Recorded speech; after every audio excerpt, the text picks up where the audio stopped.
What's going on, everyone? It's Mike back again here with Millsy and Lula. Lula's decided to jump in, haven't you, darling? She won't piss off either, which is frustrating. But she's here. She's here for cuddles.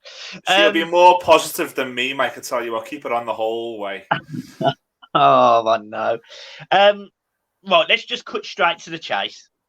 Yesterday, Everton announced another loss, a sizable loss. It was a little bit more sizable than I was expecting. I thought it would be closer to 100 million, but it was actually 120 million, which puts us on a 3-year rolling net loss of 376.2 million or something, or 372.6 million, whatever way it works out. It's horrendous. Mate, I looked at the figures. I've read some articles today. I think the Esk done a really good balanced article. Yeah, we did. We knew it was coming. We just didn't know the figures. We knew we were over. We knew that there's a possibility that we could be in trouble. It's just through years and years of lots of things being managed incorrectly, whether it be commercially, whether it be trust in your playing staff, your coaching staff. Lots of things have just gone wrong, and we've ended up in the perfect storm, really, haven't we? Of it not being at all good on the field, it not being at all good off the field. For the first time in a number of years, and I'd possibly say to a level that I've never felt before, I'm just as worried off the pitch about my football club as I am on it. And we've got to a point now where we're revealing numbers, and we're there to be shot at, which I imagine lots of people will do, and rightly so. There's not a lot I can defend about those numbers. I can hope that will be okay. I know there's a number of earners who are leaving the football club at the end of the season, which will make things look a little bit better. But if this football club was going to move forward, those people need replacing. And yeah, we're in a very, very vicious circle now, aren't we? I think it's just caught up to us. I don't know about you. Yeah, I think I did a video about 3 years ago, and again I got criticised about it, but I basically said about the mismanagement of finances at Everton. And look, you can't sit here and doubt that Farhad Moshiri has bought into Everton, because he spent tons of money on bad acquisitions, bad strategy decisions, poor commercial decisions, I would say. Yeah. He did up the stadium, which was great. I like the fact that we added the cladding on the outside and whatever. Yeah. I got all of that. I understood it. And in hindsight, we were allowed to spend more than we've ever been used to spending before in our lives. Let's be honest. I mean, I remember sitting in the car on the way back from work, listening to TalkSport saying, Michael Keane is joining Everton, Jordan Pickford was joining Everton, Sandro Ramirez was joining Everton. I think it was a day later, Gylfi Sigurdsson was joining Everton. And I remember sitting there thinking, it's great spending money on these players, but I was apprehensive even then about the names we were spending these players on. And it's never got better. If you want to say to me, Mike, what is the signing of the Moshiri reign that stands out for me?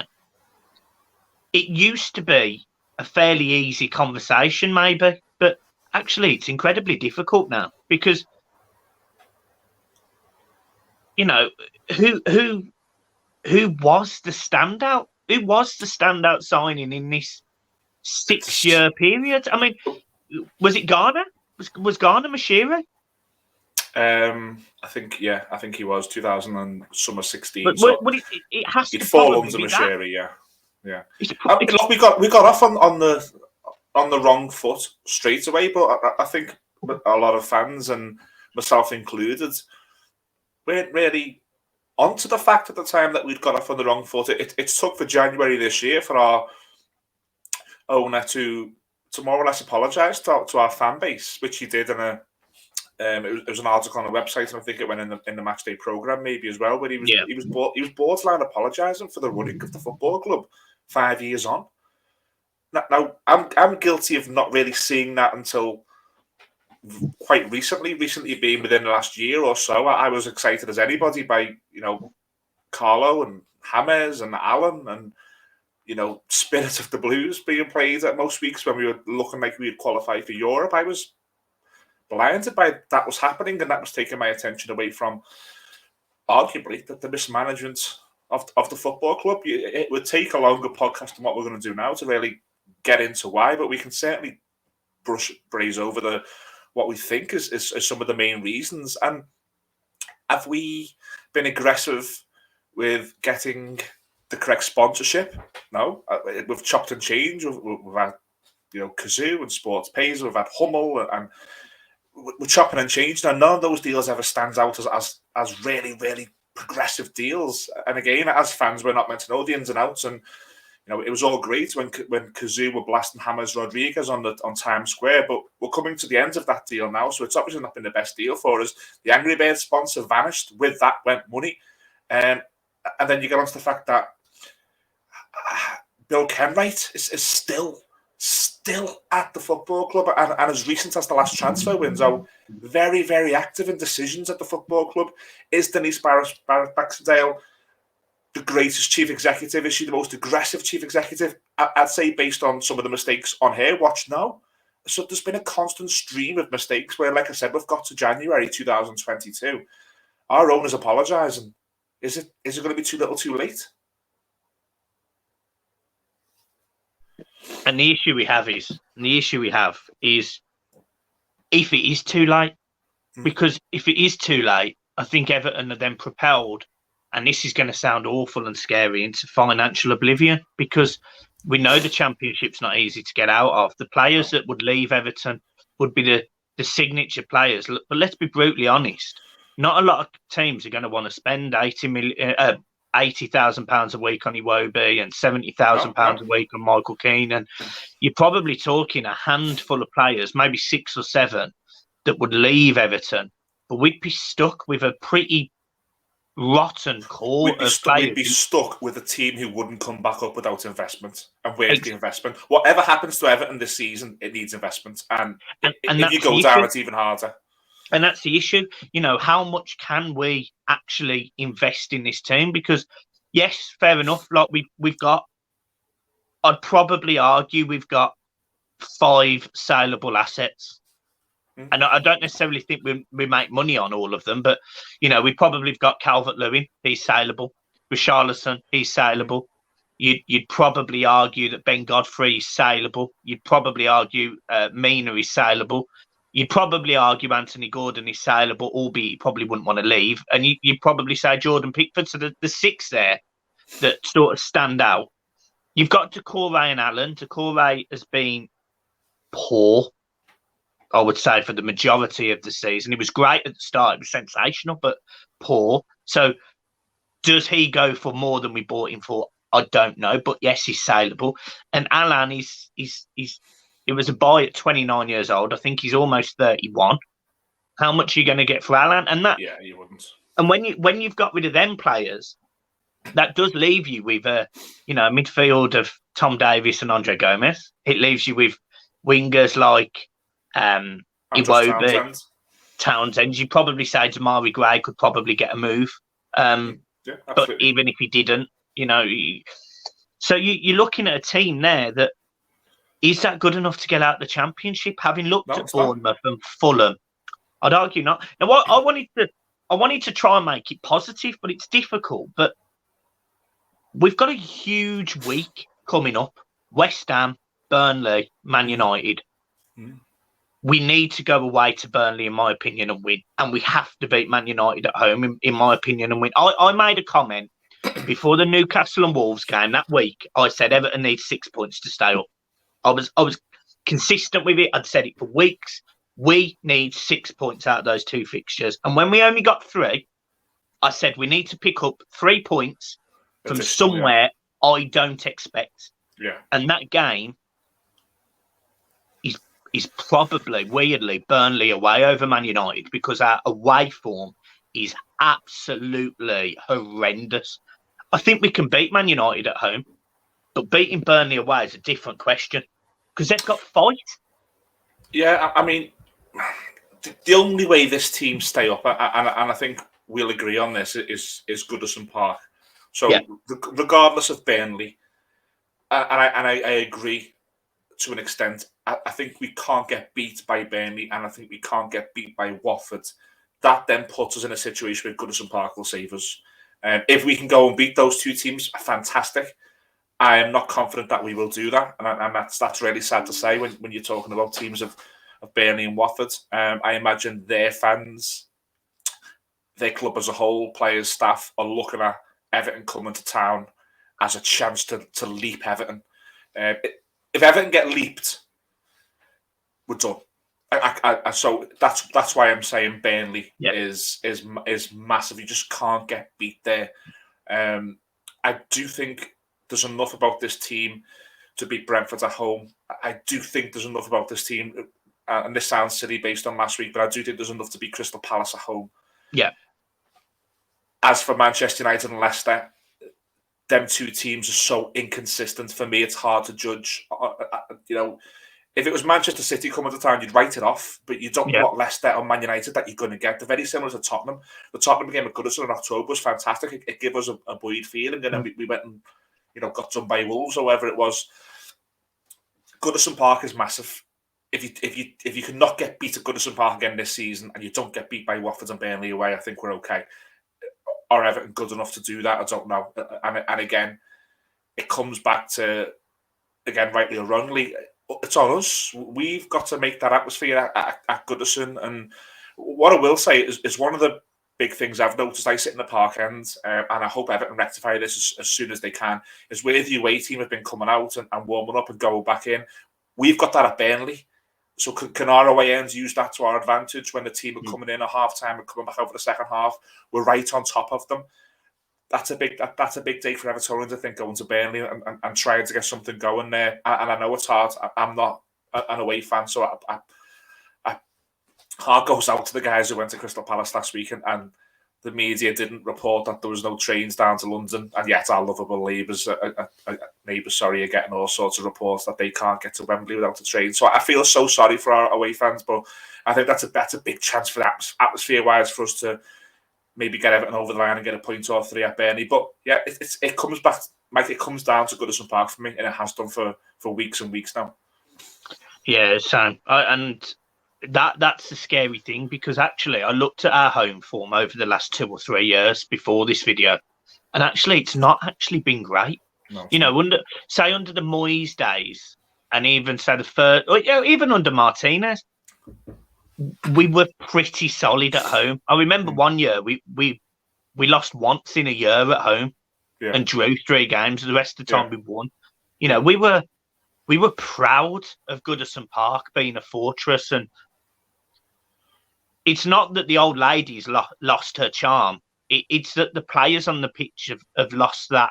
I could not agree more. And what I mean by that is there's times in the past few years that this squad have just walked off the pitch looking sorry for themselves. And I just think, God, if all Evertonians want is for you to love playing for the club and try your best while playing for the club, and by that, press, tackle, you use us to your advantage, corner someone in the middle of the Bullens Road to Gather Street and win Everton a throw-in, and do that tactically because you know the crowd will love it. It's when the players are not doing those things that we can't react. There's only so many times we can sing, and if you know your history, there's only so many times we can sing Everton songs.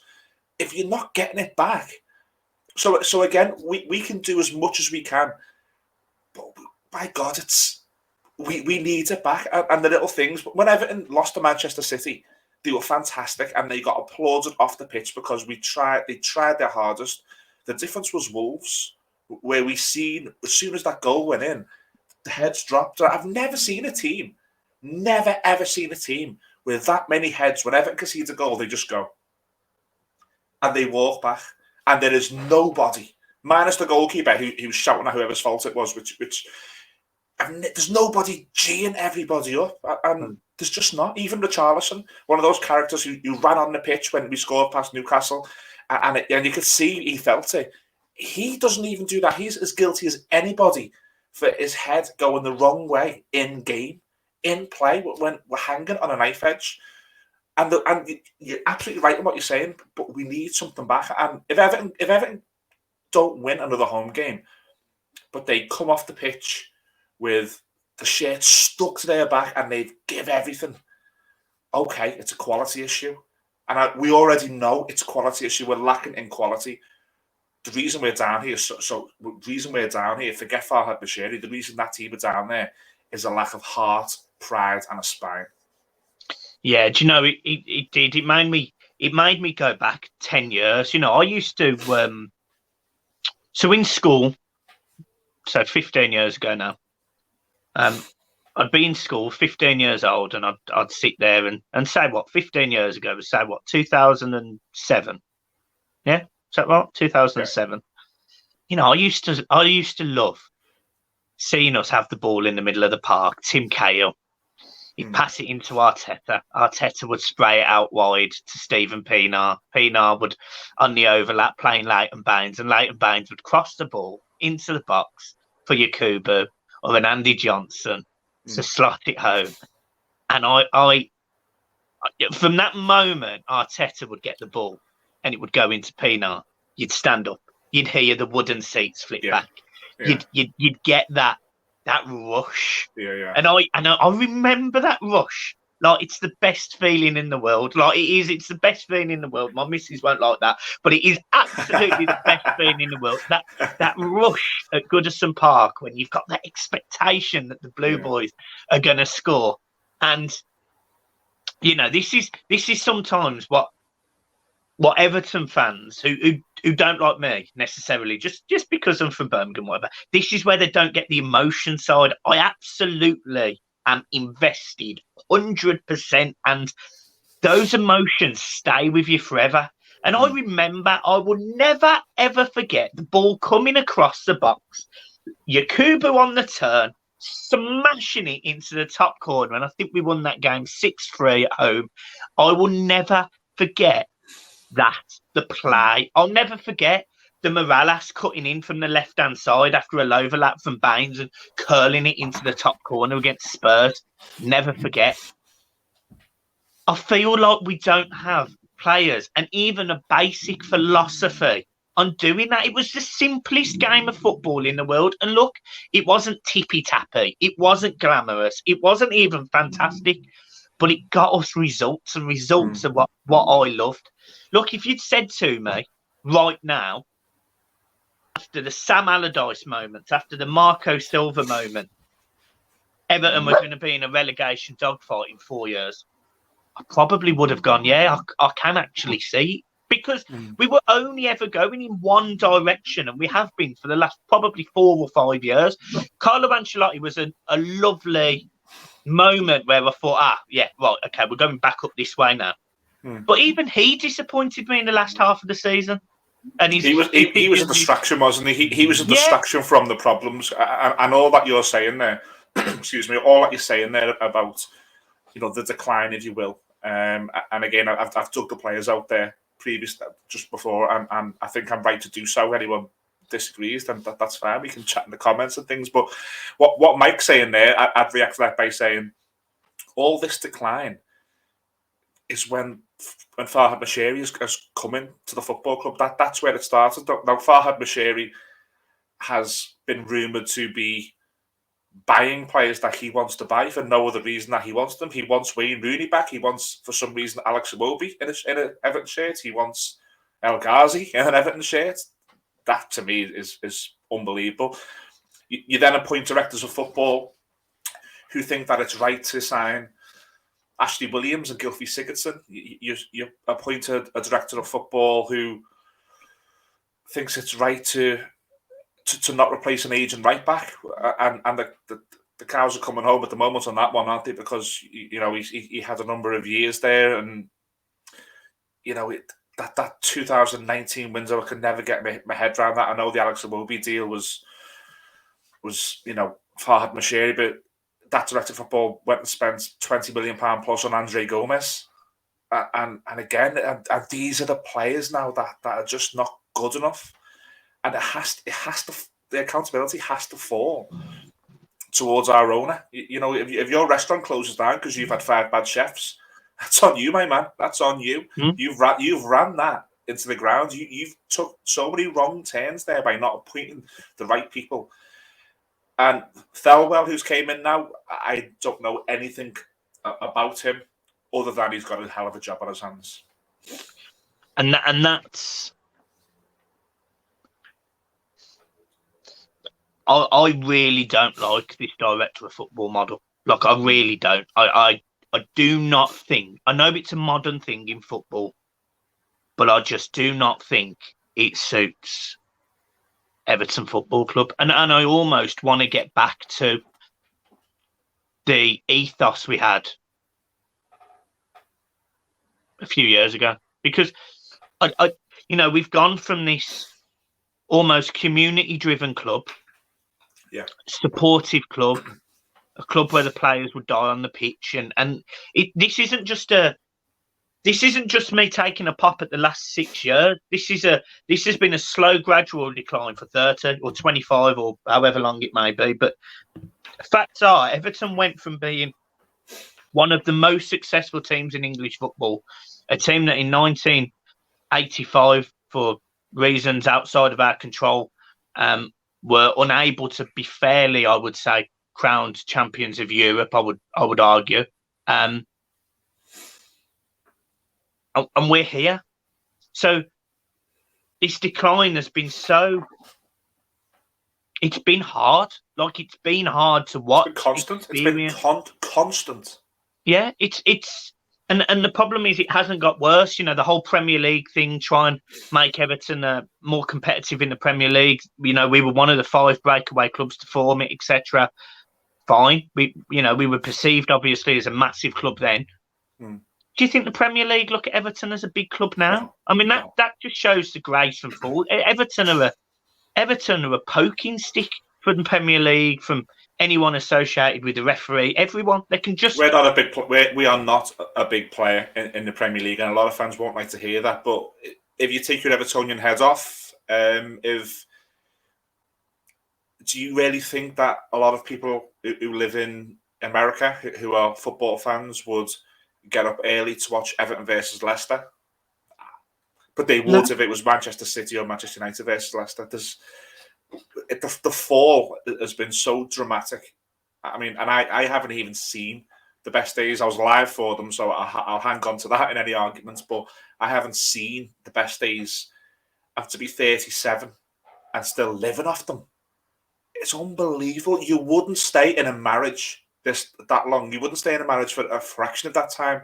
That made you feel how this football club makes me feel sometimes. And there's so many false dawns going back to when the fans, forced Peter Johnson out. There's been dawns where fans have had big impacts on managers leaving and getting that reset button that we all think, is going to happen. But I don't know what it is. But there's just been a constant underperformance by this football club. No matter how many times they've pressed reset, it just hasn't worked. I'd love to know what it is. I'd love to know whether it's some sort of spiritual thing, whether we've walked under a bunch of ladders and without realising it, whether it's, I don't know. But it's amazing. When you break it down the way you've just broke it down, it's amazing to hear it like that this football club, since 1985, albeit we'll give you 1987, and I wouldn't even say 1995 because that was a team that was a bit of a one-off. That team never done much again. It's underperformed for. I think you can argue now. 20? Are we talking? 35 years. 35 years. If you go off on the pitch, it's underperformed. Which is what I would argue. 1990, I think the sort of decline was definitely nailed in. Yeah. Yeah, we've been under decline ever since. And there's been various owners, there's been various players, there's been various managers, and they've not got a tune out of any Everton team. The only person that has got any real success, I know I'm quantifying real success in European games, is David Moyes. And even he hit the glass ceiling. And as much respect as I've got for David Moyes, which I do have, despite the fact the way he left the club, that hurt, and the months following that. Yeah. He hit a glass ceiling. Now, David Moyes did not know how to constantly get Everton into cup finals or in positions where they would win. We would win things. David Moyes could not seem to, apart from one season, could not seem to crack that top four, despite being really close to it. And I just think that was his glass ceiling. But you're right in what you're saying, and it's sad that you're looking at a manager whose glass ceiling was 5th and no trophies was as good as it's got in 35 years. And it's horrible. It's horrible because, you know, when you look at there to where we are now, it's actually been the steepest decline in our history because we've had more money than we've ever had before. And yet, I'm not being funny. That side with Pinar and Yakubu, maybe Martinez's side, yeah, fair enough. But this current Everton side doesn't lay a glove on either of them. Either of them. Why? Why doesn't it? I'll tell you why. Attitude. Yeah. It's nothing about skill. Alan, Richarlison, when we had Luca Dean, when we had James Rodriguez, we got the England #1. We at times last season had the England #9. On paper, you just go, well, that would give that 2007, 2008 team a run for its money. It's the attitude. And I'm waiting for the next rally cry to come out. I'm waiting for the next. When we get beat on Sunday by West Ham, I imagine there'll be an interview with somebody saying that, you know, we care and we're going to try. And I see right through the lot of them. And if we survive, fingers crossed we do. Fingers crossed more than anything that we do, because it's catastrophic if we don't. If we survive, I am more than open to pressing the biggest reset button that this football club has ever pressed in its life on that squad of players. Yes, so am I. I want to just touch on the West Ham game, because I did a video yesterday and I says, look, I don't know an Everton fan that expects to go to West Ham and win. Nope. West Ham are playing well. I think, is it the quarter-final of the Europa League they're in? Or the semi-final? Yeah. You know, David Moyes has managed to take West Ham further than he took Everton. To be fair to him, Florentino was our furthest. So he's done really, really well, and credit to him. But the similarities I was seeing between his current West Ham side and that side from 2007 and 8 in attitude scares me. They give a shit. They give a shit.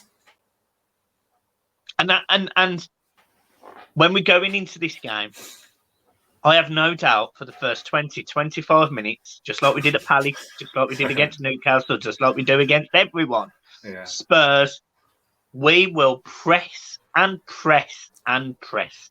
We will hem them in. And as soon as West Ham have a niggle or the player goes down, or even, as we found out against Palace, even when Everton get a niggle, even when, well, I say a niggle, I mean, poor Townsend out for however long, but even when somebody goes down, we fall apart. It doesn't matter what side they play for. We fall apart, and I am fed up to my back teeth of watching Everton go from front foot, aggressive, counter-attack, passing through the middle, using the wings, to sitting back and essentially just getting pounded, just getting absolutely abused for the rest of the 70 minutes or 65 minutes, because I'm fed up of it. I'm fed up of seeing my team go from an aggressive posture to lying down and having their bellies rubbed. But for a Wolves player to go down and we fall apart, or an us player goes, whoever, it really, it absolutely rattles me. And then I'm going to add to this, and I've said this the whole time, Lampard has my backing, 100%. Like, we go down, I can't be bothered changing managers every single time the going gets tough. We need to just put faith in someone, and if that happens to be Lampard, so be it. But I can't have him coming out after the game and saying my tactics were spot on. It was the players that didn't deliver them. Because I'm telling you now, there's one thing in football, that there's 19 or 18 people on that bench, and there's a manager and a fitness group. And there's one thing that they are all part of. It's a team. And I understand throwing players under the bus. I really do. I get it when he says they weren't good enough today. They've annoyed me. They've pissed me off. But don't make himself stand above them. And that really rattled me. Because now you're at Everton, you're our level, mate. You are there. You're either with us going down, with us staying up, but you're not better than us. You're not better than the group. You are there. And that really, really rattled me. And I'm worried that Mr. Lampard may have a tad bit of an ego. Yeah, he may. And look at this quote that he said after Crystal Palace, where he was talking about the players perceiving have a lack of bollocks. I can see why some people didn't like that, and I completely get your arguments. I agree. I agree. He set us up wrong. I agreed with that. I agreed with the fact that he called them bottlers. I love that. I was right behind that. It was the comment he made after that people have sort of skirted around, where he said, I set this team up to be aggressive. And you sit there and you go, well, the whole system doesn't change after 25 minutes and you stop, because we didn't come out at half time and go aggressive again. It didn't happen. Yeah. So it is on you. Yeah, and I get that, and I agree with that to a large extent. When I'm trying to look through these comments and I'm trying to grasp on it and I'm trying to back the manager, I think he's as guilty as some of us, and I think he's as guilty as the people who say Everton are too good to go down in the media. I think he's as guilty as the players, the clubs who will raise our team should we go down. He's looked at that team on paper and thought they're not bad. And he's now come in and he's seen the extent of how bad they are on paper for someone who doesn't watch Everton Football Club. And Everton Football Club last year finished 10th, and the year before they finished 9th or whatever. If you watch Everton 2 or 3 times a season, you'll probably say to your mates in the pub, that Michael Keane's not a bad player. That Richarlison, I'd take Richarlison, you know. And you would, and then when you watch Everton week after week after week, and you watch them give up, and you watched, and it must be frustrating for him if he's setting them up to press and he's setting them up to give a shit and they don't. I get why he's blew a top there and he said it. I agree with what you're saying. He's setting us up wrong, but I think the reason for that is he's come in and he's expected a level, and it's not there. The level is not what he expects. Yeah, and that is no problem. Like, that is no problem, and that is why I 100% back him. Like I do. Yeah. I just don't think I need to hear comments like, I did this, it's not my fault, didn't. It's not my fault, yeah. Don't put your hands up. Just just accept it. Yeah. This is your group of players. They're not yours. You didn't bring them in. You brought in Dele Alli. You brought in Donny van der Beek. They're your 2 players. Now, I would argue that neither of them have made the impact that we would want to stay up. I would argue Donny's done probably slightly better. Dele Alli's had a lot of criticism, and I don't agree with any of it, by the way. Like, you can't make 6 substitute appearances and then throw him under the bus. But the issue was, before him, we got an El Ghazi on loan from Villa, which was definitely a Farhad Moshiri man, and we couldn't bring in a centre half as a result. And that unfortunately speaks volumes of the job that Frank Lampard has got on his hands. So trust me, I'll back him. I just wish he wouldn't make that comment. Don't exclude yourself from the group. That's all I mean. Last thing I want to ask then. We mentioned West Ham, we mentioned Everton. What do you want to say the weekend? It's a big game. What do you want to say? Apart from 3 points or a draw. I'm going to say something that might come back to bite me on the bum. I'd like to see Dele Alli. I think if we've brought him in, and the way we're playing at the moment is not doing the job, albeit there's been a couple of home games where we've got over the line. Leeds the exception, where we played really, really well. I think you've now got to say the midfield 2 that I'm trying hasn't worked. We've been better in a 3. We haven't got Allen. I would like to see Van der Beek and Doucouré just supporting Dele Alli. I think I'd like to see Calvert-Lewin as the 9. I'd like to see Richarlison on the left. And I would like to see Anthony Gordon on the right. And I know that means Damari Gray doesn't feature, but you can't fit everything in. It's not worked all season when we've tried to. We've had 2 or 3 managers now who've tried different things and it's not worked. I think this now needs to be the start. And look, I don't think Everton will win on Sunday, but I mean, you can lose in a way that doesn't kill you. I think Everton just aren't good enough, but they give a shit, and we've had moments. I think you can take that in. I think this weekend's got to be the start for me of them getting a settled side, and if Dele Alli can be part of that. Look, regardless of what happens with him and why he's not, pushed on, there's a footballer there. I've seen it. I have seen that lad play football. There's a footballer there. Does he need the confidence to be able to say, "You're the man. You're now going to be our number 10. This team needs you. These fans will love you if you do you build it round him." I think that's one of the only options left to play. It's one of the only hands left we can play. Play it Sunday. What about you? I really don't like the fact we haven't got Alan, because I'd argue it. I know he's had bad games, but I'd argue certainly the last 2 games he played in, I'd argue he was much more important than Doucouré. Yeah. I think Doucouré goes backwards too much, so I'm worried. So I have no issue trying that Donny van der Beek. I have no issues, like none. I just wish we had a bit of more bite in the middle, and this is going to sound absolutely ridiculous, and people would definitely shout me out here, but if we haven't got Alan, I kind of wish we had Tom Davies, because I know he's not the same, and I know he's not as good as Alan. I know, but I would say that he snaps into tackles. I would say that he doesn't shy away from the ball. I would say that he's not scared to put a pressing in the middle. And I just think we need that. We know the quality is not there. We know that. No one is sitting here saying Tom Davies is the next best player, but I just wish we've got someone in the middle of the park that doesn't look like they're bottling tackles, because I would argue that Doucouré at times does. I would argue that Van der Beek has. I just want to see someone going in, and good tackle on the halfway line, get us going forward. And I can actually say that Alan was doing that. I can argue that Alan was trying to carry the ball forward. I can say that.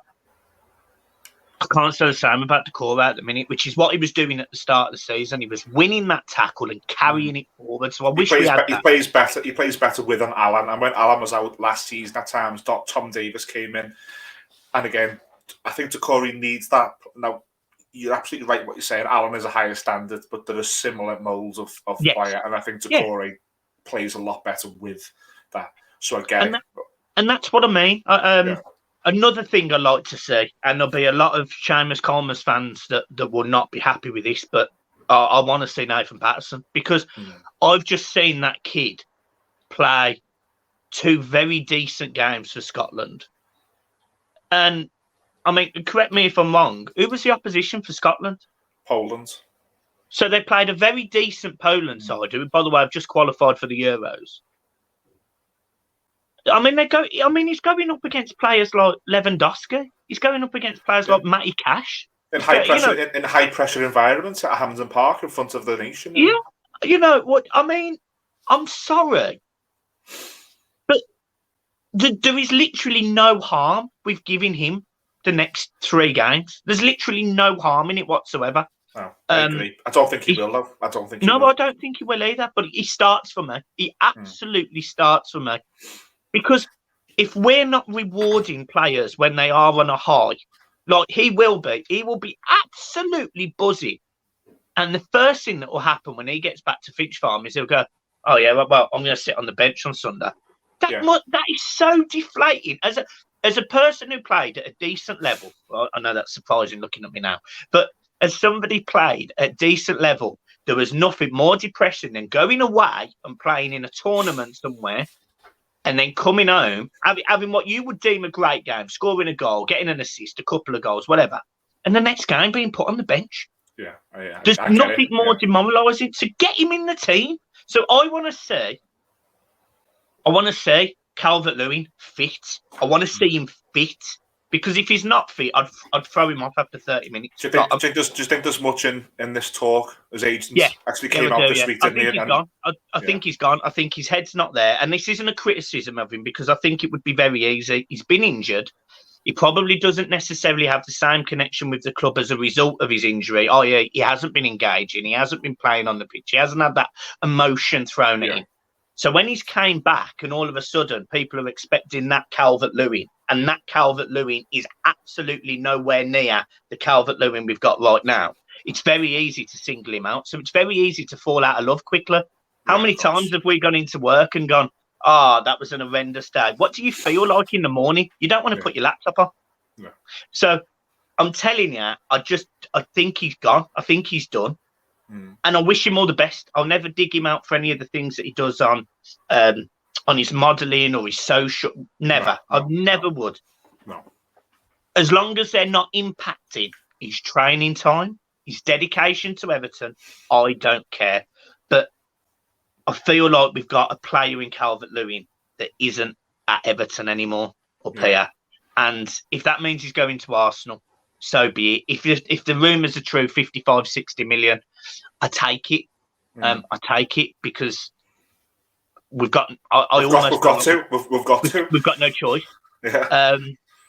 But then we have bigger issues because that isn't a massive amount of money to replace a striker who will score you on average, say, 15 goals a season, injury dependent, with another striker. Especially when the team is going to be finishing, if they stay in the Premier League, 16th or 17th. So and this is where you need trust in your director of football, and this is where you need trust in your recruitment team, because there's lots of clubs who've lost their best players and they've been fine because they've had that structure. Southampton lose strikers all the time. They always seem to churn another one out. There's plenty of clubs who've done it. Plenty of clubs, and that's the worrying thing. I agree. I think he's gone. I think regardless what happens to Everton, he's gone. How do we replace him? I know he's only scored 3 goals in 11 or 12 this season, whatever it is, but how do you replace your number 9 with the model of Everton Football Club? There's no kids there. There's people who will shout Dobbin and things, but I think if Dobbin was ready, Dobbin would be featuring under this manager. I actually have no issue with giving Dobbin minutes, and again that probably goes against what a lot of Everton fans think. But Calvert-Lewin, certainly before the international break, for me, wasn't working. He wasn't running. He wasn't putting the shift in. He wasn't. I'm not taking him out, but he didn't look like he was particularly mobile. And the one thing Everton have lacked in the last 3 or 4 games is people being mobile and getting into the box. Because there's been, against Palace, the ball was out wide. Amari Gray, he rolls a beautiful ball into the box, and there was not one single Everton player in that box in the first 7 minutes of the game. Yeah. I think a 20-year-old Dobbin would be lung busting to try and get in there. And I'm not saying I'm putting all my hopes on a 20-year-old kid. I appreciate that. But if something's not working, I'm prepared to change it. That's just me personally. I need to see I'll be straight. I need to see a good performance from Calvert-Lewin on Sunday. I have to. And genuinely, if he's injured again, because there was rumours that he was injured again. If he is injured, or if there is a knock, and if he can't play games, then that's that. And I mean straight up, because you want stability in this football team. I want stability going into the last 10. If he's injured, sorry. I'm done. We've had the same conversation with Yuri Mina, and we've all come to the conclusion, probably, that look, he is our best defender. He absolutely is our best defender, but he's never fit. We'll sell him in the summer. We've all pretty much agreed that. So I'm done at that point, and I just want to see someone make that run, try and be a nuisance in the box, and if he gets a goal or 2 towards the end of the season, happy days. There's no pressure because I expect us to go down, and that's horrible to say, but I expect this group of players to send Everton down, and it almost doesn't matter if you throw the under-23s in, because I would suspect that most of them would at least play for the shirt. It's horrible. We're coming back off the last international break. We really should be looking forward to this last end of the season, saying what are our ambitions and what can we do? Can we Can we get into Europe? Can we go to the Merseyside derby and have it go? Can we disrupt their season? All little things like that. We should be talking about that. But we're ending this podcast and we're all thinking the same thing, talking about how worried we are by a gang of players who will not be able to show their face in the city for the rest of their lives if they take Everton down.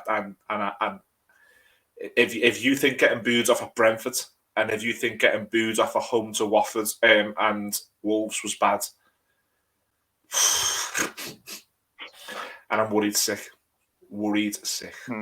And I think, just last point, this issue never really used to inflict itself on the under-18s and on the under-23s, because they were always doing well. The under-23s were always in the top three. Yeah. The under-18s were always top of the league. If you look at both of those groups of players now, the under-18s, I think, are ninth in their league, and the under-18s are, I think, eighth in their league. So you've got two groups of players where the issue now is becoming systemic throughout Everton. It's not just the first team and the investment. It's now the whole academy. And that is what scares me. This entire club is broken. Simple as that. Kevin Thelwell, welcome to Everton Football Club. Welcome. I hope you've enjoyed the last 46.5-minute long podcast, and I hope we've outlined all of the current issues that you've got to deal with, my friend, because you've got the biggest job of your life. Absolutely. I watched the show last week. You put on Mike and Jan. You were saying everything else in life is great. It's just Everton. I'm with you. I had a week off.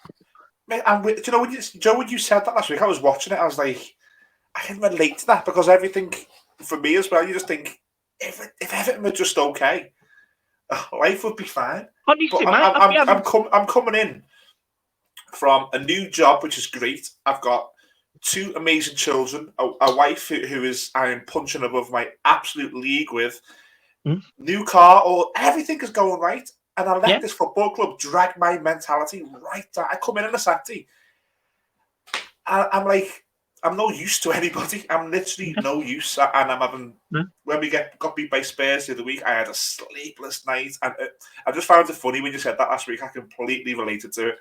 Honestly, mate, I sit there, I've got Florida in June, really looking forward to a nice 2-week holiday. It's cost a lot, we're looking at buying a house. Finley's doing well in school. We've got the dog and everything's fine. Financially, we've never been better. All of these positives. And then I travel. I do 2.5 hours to Goodison. I watch them for 2 hours and do 2.5 hours back home. And honestly, Harriet will just look at me and she's like, shall I just not talk to you tonight, babes? Do you know what? I used to be quite proud of this. We're chosen. We do not choose. But now I see it. It's actually so true. You would not choose this. You are handpicked for misery. A handpicked for it. It's so true. We are a chosen set of supporters, because you wouldn't choose this. You just wouldn't. No, you wouldn't. You wouldn't. So, look, guys, we'll leave it there. I hope you've enjoyed our therapy session. I would very much love the Everton board to watch these videos, because I really do think that they would get a strong intake into what it's like being a fan. And certainly the last 15 minutes of the video, I think we've done really well there, Millsy, constructively. So,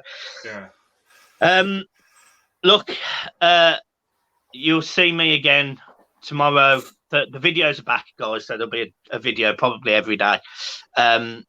So I will see you soon. Remember, go and check out Across the Park podcast as well. Mills is on there.